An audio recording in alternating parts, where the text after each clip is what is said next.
Is it Jen Psaki? No, I think it's Psaki, for real. Is it Psaki or Psaki? What is it with letters that don't actually Psaki. have a purpose? I don't know. And I'm usually sorry. it's a P. Yeah, she has a P in there for purpose.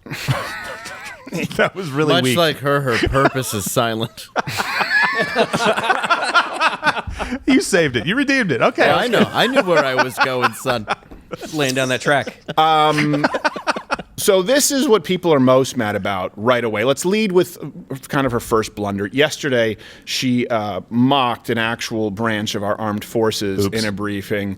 Lest you think that Democrats are elitist assholes, here is her addressing Space Force. Wow, Space Force. It's the plane of today. It is an interesting question. I am happy to check with our Space Force point of contact. I'm not sure who that is. I will find out and see if we have any update on that. Yeah, so some would say a little tone deaf, some would say a little elitist, some would say a little dispassionate. Not to mention how she threw, of course, the Chicago, if you saw her treatment of the Chicago Teachers Union under the bus. You've been very naughty, Miss Kettlewell. Get back to work. It's just a virus. Horrible. Space Force, by the way, it is an act. It's a subsidiary. I guess you would say a subdivision of the. It's a part of the Air Force. Yeah. And people like to make fun because Donald Trump's Space Force. Look, the whole idea is to increase our capacity to defend our country. You know, people used to make fun of the missile defense system. They call it the Star Wars defense system, is how they labeled it under Ronald Reagan. Well, that's the Iron Dome, basically, the technology that they use in Israel. Space Force was just a way to develop newer technologies so that we aren't left behind in 20 years from now and go like, there's another Sputnik. We should have been ahead of that. Yeah. I feel like this is the internet video. Well, that's never going to be a thing. Oh, the space? It's so stupid, right?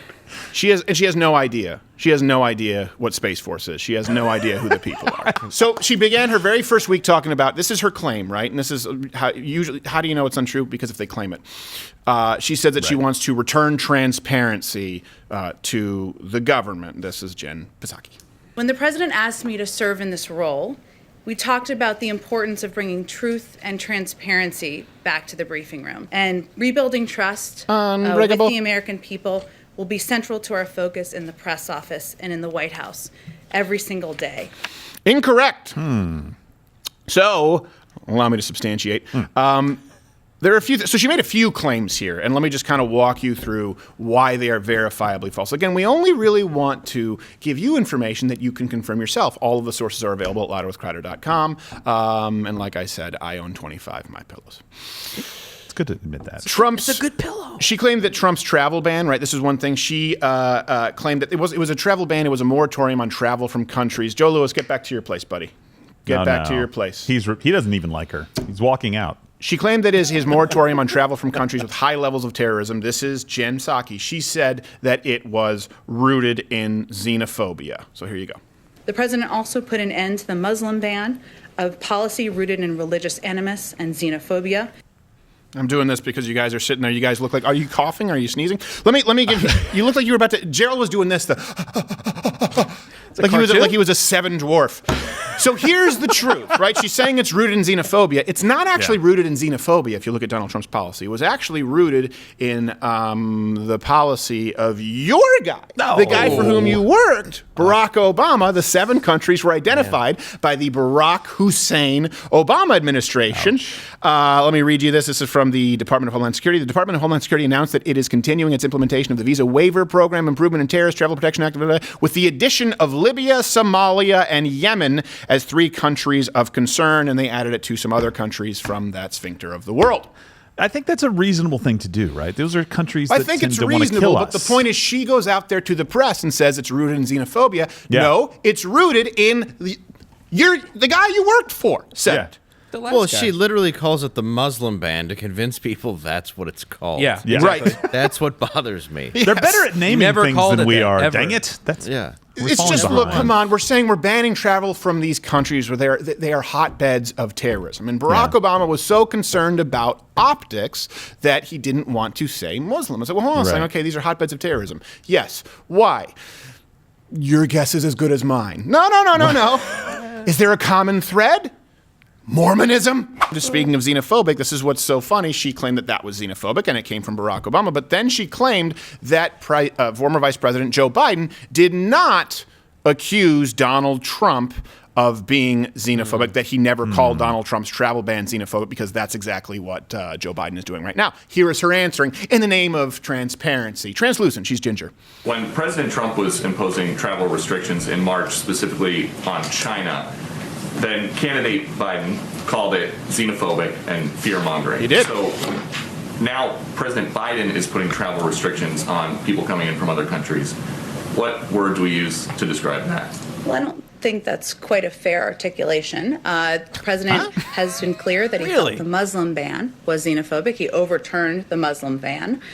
He also, though, has supported, and he himself, even before, or we did, I should say, even before he was inaugurated, steps, travel restrictions in order to keep the American people safe. First off, how useless is your asshole that he is overturning what was being enforced by the previous guy that was set in motion from your aforementioned asshole?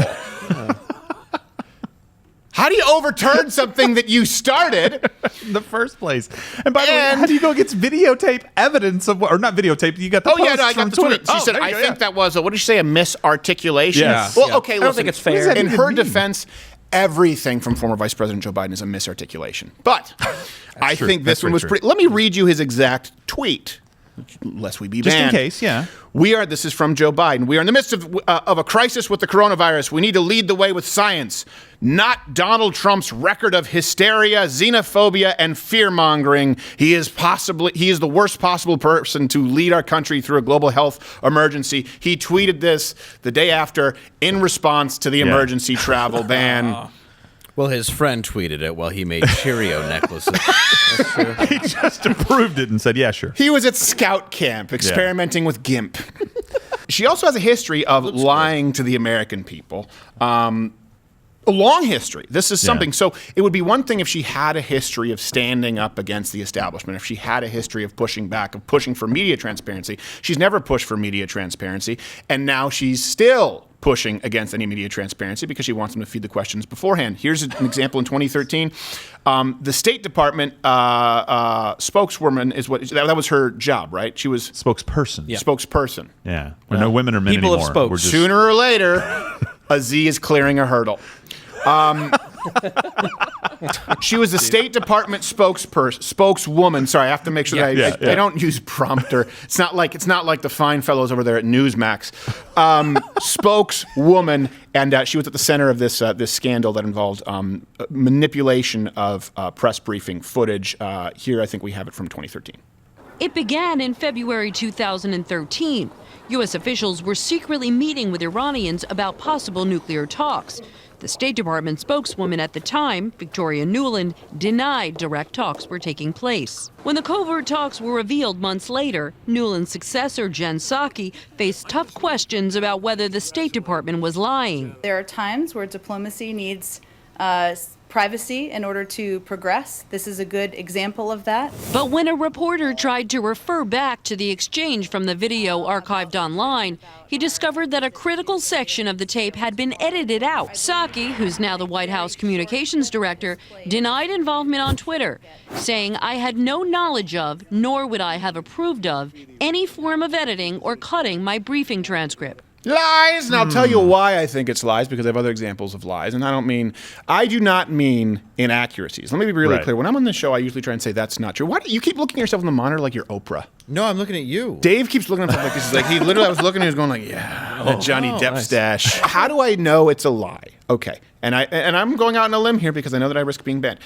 There are half-truths, there are misspeakings, there are inaccuracies, and there are lies.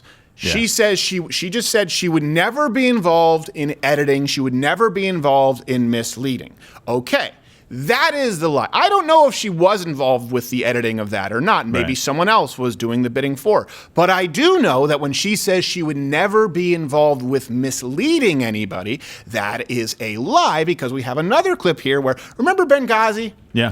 A lot of people don't remember, but Benghazi, before we found out what it actually was, before John Krasinski came along and did a couple of push-ups, people believed for a period in time that it was due to a YouTube video. Right, yeah. Now, You would be forgiven to believe that if you were part of the American public, because why would they lie to you about that? However, if you were at the highest levels of government, you of course knew that it had nothing to do with a YouTube video whose production value was about on par with Newsmax. However, if you go back to Jen Psaki, this is her blaming Benghazi on a YouTube video. To go back to the CIA for bottom blaming line point Benghazi. here, these were CIA points of the intel assessment at the time. They made the decision about what the final points were going to include. They did include information at the end that we later learned was inaccurate. So they were reviewing just a few days after the attacks what our best assessment was at the time. So she's claiming that the CIA blamed Benghazi on YouTube. CIA says no. No.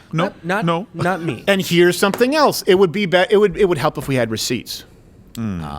So glad you've asked. Do we have here receipts? are the email exchanges that actually show the talking points were made by the State Department. Right here, the emails confirm the ABC News report that the so-called talking points written by the CIA on the attack underwent extensive revisions. 12 versions, and that substantial changes were made after the State Department expressed concerns. In other words, the CIA said, hey, this is what happened with Benghazi. This is terrible. We've got terrorists. And then the State Department said, so YouTube video? And they said, no. This, we're going to give you the... They said, so YouTube video? And they said, no, this went back 12 times. And then Psaki tried to... I don't care. Listen, it's going to be hard. Chucky. She tried to blame the CIA for throwing our people under the bus. Right. She tried to throw the CIA under the bus. She knew that that was incorrect, and this is what's so scary, only because at that point in time, new media, before traditional media got their claws in, people like us, people on YouTube, people on Twitter and Facebook, back before they were banned from the town square, were able to say, no, hold on, we did some digging. Benghazi had nothing to do with a YouTube video. You wouldn't be able to do that today. No, absolutely. Because that would be considered inciting violence and against an administration, right? Because that's a pretty big scandal, because American troops died, right? Well, and if you say cares they anyway, died because of negligence, and then you were lied to, and that they tried to tell you it was a YouTube video from some crazy person who went on to found Newsmax, then they would say you're inciting violence against the current administration. That's what's scary right now. Finding out the truth about Benghazi wouldn't be able to happen in today's climate. Let's go back through her history. These are the people who work in this administration, right? I will say this, for all the criticisms against Donald Trump, a lot of it was disorganized because a lot of people weren't part of the well-oiled machine. However, the well-oiled machine is well-oiled to ream you. That's the issue. That's the problem. Very if focused. it's a well-oiled raping machine, well, you know what? I'd like it to maybe have a few creaky nuts and bolts so it gives me a running start. Mine doesn't. It works perfect. Well, that's because it's screwed every time. That's because the guy it's like a show horse. Yes. You keep it in perfect operating condition. I also lock the door and I don't know the comm. So here's her background. She was I'm lost. She was a press secretary for John Kerry in 2004 when he's now the current climate czar. So not only did she start working in public office, she also made very bad choices in whom she worked for. Yep. She had to choose. You know how people have talked about how the Democrats don't really have a great bench? Yeah. John Kerry's always been on that bench. They look past him. They're like, do we have it? John Kerry is that old bowl of cereal that might as well not exist in your cupboard. Like, do we have anyone who can run for office? Well, let's move this here. Kind of like your old Jolly Green Giant beans that you have in case some nuclear holocaust takes place. Just hanging out That's in the John back. Kerry. And she said, I want an internship there. She was a State Department spokeswoman. Press secretary for Barack Obama. She briefly left, here's what she did. She briefly left the Obama administration, I think in 2011, to become a senior vice president and this is what's so concerning too, managing director at Global Strategy Group. This is a research firm. They include clients, you can bring up this overlay there, Gibbon, Google, Facebook, Twitter, General Motors, Microsoft. I mean, it's almost like you're trying to create a wet dream for Alex Jones. All coming together. They really did set him up. Throw in some Redwoods and David Gergen, and you've got Bohemian Grove. She was also, she worked for West Exec, consulting firm founded by 4 ex-Obama officials that increased the current Secretary of State, Anthony Blinken, they increased his current bank account by $1.2 million. So, that was nice of them. That's nice. Yeah. So she's worked in public office her entire life. She's married to, bring that up there, Tokunawa, and I know I had this, but it's not in the map anymore. Charles, what's his name? She's married to a guy who's been chief executive of staff for local politicians since college.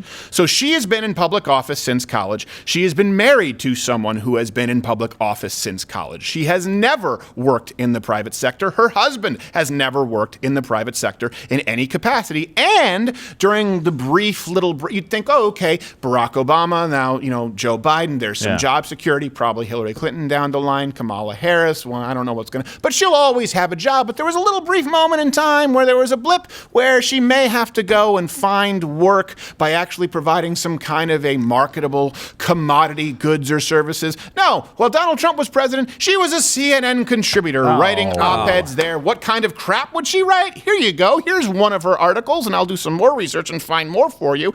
The African-American community is not going to simply forget that this is the same guy, Donald Trump, who has embraced and validated white supremacists just because he decided to take credit for the African-American unemployment rate continuing to go down. So that's the strategy.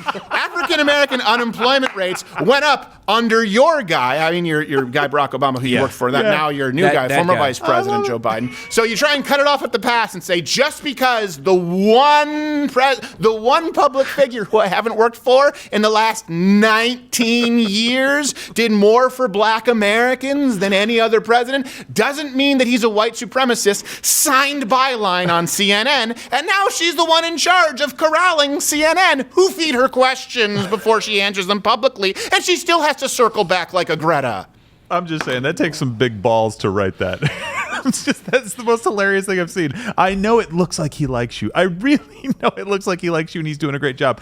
But he's still a white supremacist, I promise. He's still a white supremacist. Seriously. It's not that she's just a lip. It's not. This is the worst. She's the worst combination in that she is a career politician, right? Take everything that you can't stand about Joe Biden. Yeah. She's just younger. But take everything you can to someone who went to school to plan to suckle at the government teat. Right. And then add the radical social justice warrior, Vox, Vice, Young Turks, Stephen Colbert, Trevor Noah rhetoric, and you've got your press secretary. Yeah.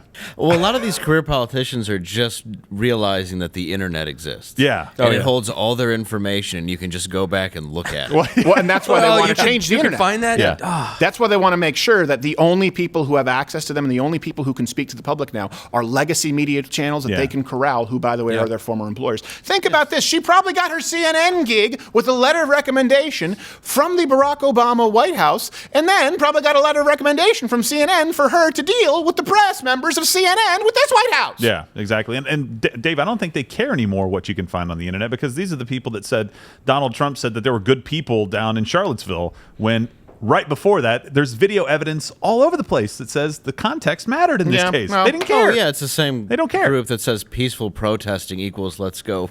Well, no, Start the guy an said it. insurrection. Right, let's go start an He said it with insurrection. fires raging over his shoulder. The fact is, the self-censoring is not something we're going to do. Because I find myself doing this every now and then, right?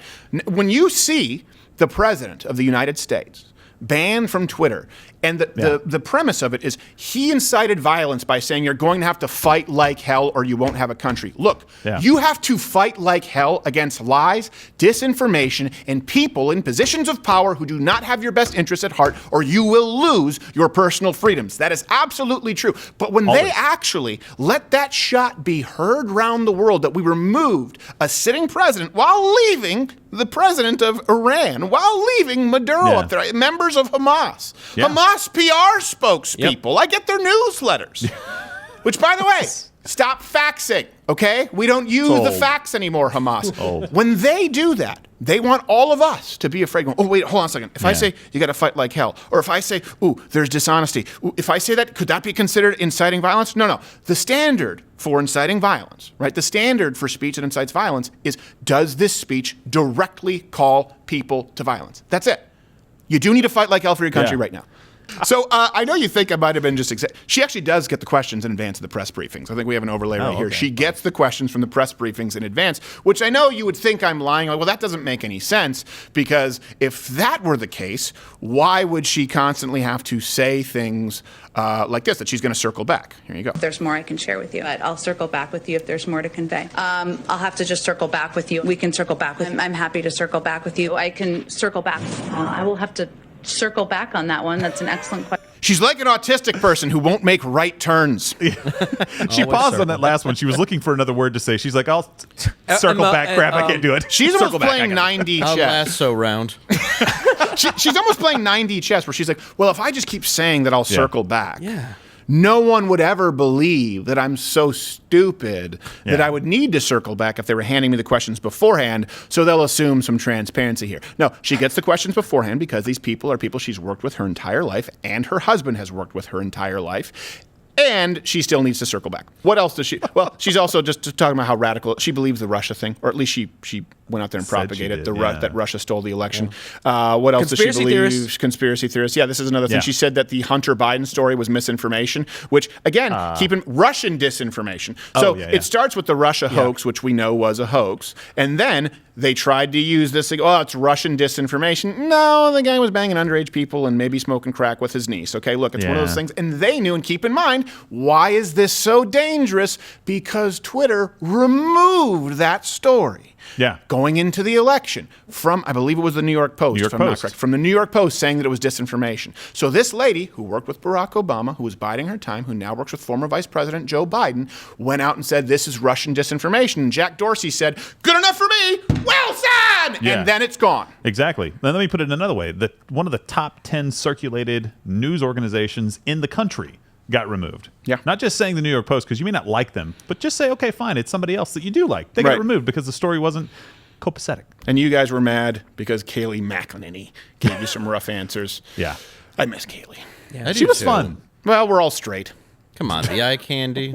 I didn't mean it that way. I prefer I did. straight-ish. What do you like to leave options open just in case you're ever I in a think gay men tribunal feel or the same something? way. Because, come on, are you going to deny... Gay men What, you're at are a not going to prefer buffet? You're Jen not going to Psaki. have some dessert?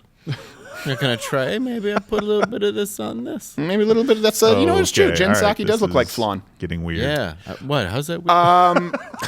Maybe I'll try. And she's pretty radical if you look at her views on abortion. She supports abortion up until and including birth, right? This is the viewpoint that she supports. If you look at her views on climate, if you look at her views on men beating up women in sports, she even actually retweeted an article. Her sister, Stephanie Psaki, is a senior associate and director for the Population Council's Girl Research, right? So these people, they're sisters, and she's retweeted this stuff coming out from her sister. Keep in mind that the Population Council was founded by one of the Rockefellers. The second president was Frederick Henry Osborne. Was it Henry Osborne?